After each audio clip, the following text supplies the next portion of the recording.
Hello बच्चों, आज हम फिर से एक नए टॉपिक के साथ हाजिर हैं। आज हम लोग एक महत्वपूर्ण टॉपिक पे चर्चा करेंगे, जो कि यूपी बोर्ड की दृष्टि से बहुत महत्वपूर्ण टॉपिक है। तो उस पे चर्चा करेंगे, लेकिन उससे पहले देखिए मैंने क्या लिखा हुआ है। आइंस्टीन भी कभी स्टूडेंट था, फ़र्क बस क्या है, क्यूरियोसिटी का फ़र्क। क्यूरियोसिटी मतलब होता है जिज्ञासा, जानने की इच्छा। फिजिक्स क्या है, सोचो, समझो और खोजो, ये असली फिजिक्स है। हर एक्सपेरिमेंट में छिपा है नेचर का राज, प्रकृति का राज। प्रकृति का राज मतलब बारिश क्यों हुई, बिजली क्यों तड़कती है, तूफान क्यों आता है, ये नेचर का राज कैसे जानना है। प्लीज आप लोग हमें यूट्यूब पे, फेसबुक पे, इंस्टाग्राम पे देख सकते हैं। ठीक है, चलिए शुरू करते हैं एक नया टॉपिक।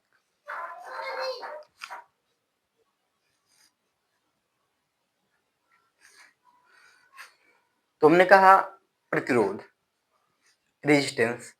वैद्युत परिपथ में धारा के मार्ग में उत्पन्न अवरोध को प्रतिरोध कहते हैं। अवरोध यानी रुकावट। किसी भी वैद्युत परिपथ में धारा के मान को कम करने के लिए या रोकने के लिए लगाते हैं वहां प्रतिरोध। प्रतिरोध का काम होता है धारा को कम करना या कम करके रोकना या रोक के देना। इस अवरोध को ही प्रतिरोध कहते हैं। इसका मात्रक ओम होता है, संकेत ये होता है। इसका प्रतीक या सिंबल सर्किट में किसी भी परिपथ में इस तरीके से दिखाते हैं। प्रतिरोधों के जोड़ने की विधियां, इसका संयोजन कैसे है। तो प्रतिरोधों का जो संयोजन है पहला है वह है श्रेणीक्रम संयोजन, सीरीज कॉम्बिनेशन। श्रेणी क्रम में इन सीरीज। तो प्रतिरोधों के श्रेणी क्रम संयोजन में प्रत्येक प्रतिरोध का जो पहला सिरा होता है वो अगले वाले के दूसरे सिरे से जोड़ देते हैं। जैसे मेरे पास तीन प्रतिरोध हैं, एक यह है, एक यह है और एक मेरे पास यहाँ है। इसका पहला सिरा, दूसरा सिरा, पहला सिरा, दूसरा सिरा, पहला सिरा और दूसरा सिरा। तो प्रतिरोधों के श्रेणी क्रम संयोजन में प्रत्येक प्रतिरोध का जो दूसरा वाला सिरा होता है वो अगले वाले के पहले सिरे से जोड़ देंगे, अगले वाले के पहले सिरे से जोड़ देंगे। इस प्रकार प्रतिरोधों को जोड़ने की विधि है, इस तरीके से इसको जोड़ा गया है। अब यहाँ पर जो प्रतिरोध है उन प्रतिरोधों के सिरों के बीच का जो विभवांतर है वह अलग अलग है, क्योंकि बिंदु बिंदु बदलता है तो पोटेंशियल डिफरेंस बदलता है। बिंदु बदलने पर विभव बदल जाता है।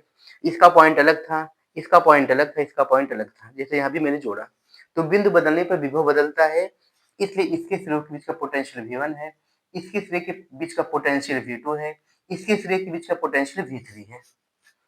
तो सबके सिरों के बीच का जो विभवांतर है वह अलग अलग भिन्न भिन्न है, लेकिन धारा सब में एक ही प्रवाहित हो रही है। क्यों? क्योंकि जब मार्ग नहीं बदलेगा तो धारा नहीं बदलेगी। सबके रास्ते एक हैं, मार्ग एक ही है, तो मार्ग नहीं बदल रहा है, इसलिए धारा का मार्ग भी नहीं बदल रहा है। इसमें भी बहने वाली धारा आई होगी, इसमें भी बहने वाली धारा आई होगी और इसमें भी बहने वाली धारा आई होगी। अब ओम के नियम से, ओम का नियम V इक्वल आई आर। तो इन प्रतिरोधों के सिरों के बीच का विभवांतर कितना होगा।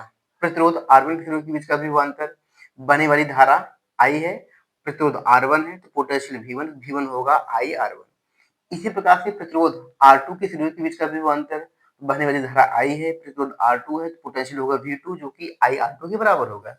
ठीक इसी प्रकार से प्रतिरोध R3 के बीच का पोटेंशियल V3 है और बहने वाली धारा इसमें भी I है, तो जो पोटेंशियल होगा वह I इंटू R3 होगा जो कि V3 के बराबर होगा।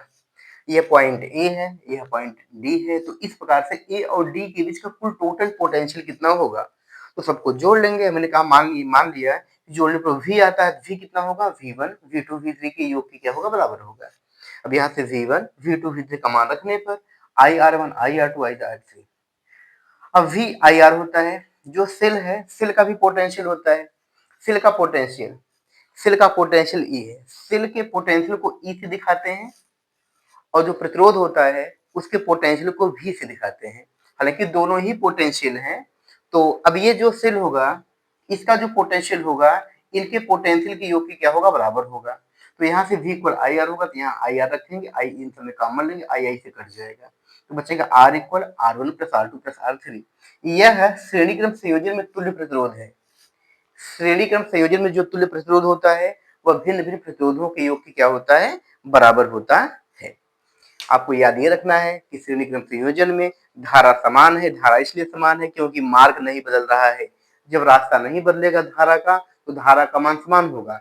मार्ग बदलेगा तो धारा बदल जाएगी। बिंदु बदलता है तो विभव या विभवांतर बदल जाता है। तो इस प्रकार श्रेणी क्रम संयोजन में तुल्य प्रतिरोध भिन्न भिन्न प्रतिरोधों के योग के बराबर होता है। तो इस प्रकार से आप इसका स्क्रीनशॉट ले सकते हैं।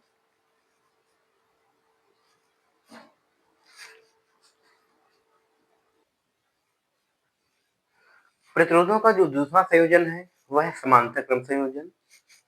यह पैरेलल कॉम्बिनेशन है। इस संयोजन में क्या करते हैं, तीन प्रतिरोध हैं, एक R1, एक R2, एक R3 है। ये पहला सिरा, दूसरा सिरा, पहला सिरा, दूसरा सिरा, पहला सिरा, दूसरा सिरा। तो इस संयोजन में प्रत्येक प्रतिरोध के पहले सिरे को एक बिंदु से, दूसरे सिरे को दूसरे बिंदु से जोड़ देते हैं। इस प्रकार से एक सेल कुंजी जुड़ा हुआ है, सेल से धारा का प्रवाह होगा। तो बिंदु ए पर एक संधि या जंक्शन बन रहा है, यहाँ से धारा का बंटवारा होगा।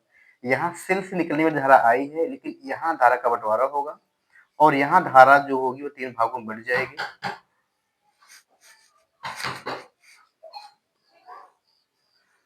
तो इस प्रकार से ओम के नियम से प्रतिरोधों के सिरों के बीच का विभवांतर, तभी मैंने आपको इसके पहले में बताया हुआ था पार्ट में कि जब बिंदु नहीं बदलेगा तो पोटेंशियल डिफरेंस या पोटेंशियल नहीं बदलेगा। तो यह बिंदु जो ए बी है, यह R1 के लिए भी वही है, R2 के लिए भी वही है, R3 के लिए, यानी बिंदु ए बी तीनों के लिए कॉमन है, बिंदु नहीं बदल रहा है। इसलिए तीनों प्रतिरोधों के सिरों के बीच का जो पोटेंशियल डिफरेंस है, विभवांतर है, वह V है। तो हमने कहा कि इसके सिरों के बीच का विभवांतर कितना होगा, तो ओम के नियम से V इक्वल I1 R1। इसके सिरे का कितना होगा, V इक्वल I2 R। इसके सिरे का कितना होगा, V इक्वल I3 R3। यहाँ से I1 निकालेंगे, यहाँ से I2 निकालेंगे, यहाँ से I3 निकालेंगे। कुल कितना धारा प्रवाहित हो रहा था, कुल कितनी धारा थी, आई थी, जो कि I1 I2 I3 के योग के बराबर है। कुल धारा I1 I2 I3 जो होगा वह I के योग के बराबर होगा। तो यहाँ से I1 I2 I3 का मान रखने पर I equal V by R होता है। V बाई आर यहाँ रखेंगे तो V कॉमन लेंगे, V से कट जाएगा। इस प्रकार आएगा 1/R equal 1/R1 plus 1/R2 plus 1/R3। यह है समांतर क्रम संयोजन में तुल्य प्रतिरोध है।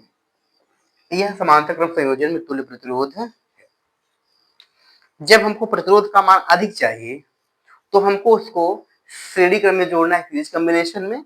और जब हमको प्रतिरोध का मान कम चाहिए तो हमको उसको जोड़ना चाहिए समांतर क्रम में।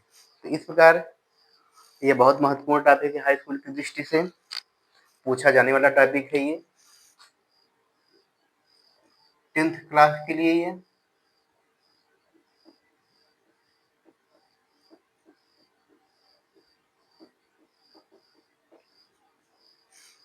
तो इस प्रकार से श्रेणी समांतर आपका समाप्त हुआ। पुनः मिलते हैं किसी महत्वपूर्ण टॉपिक के साथ।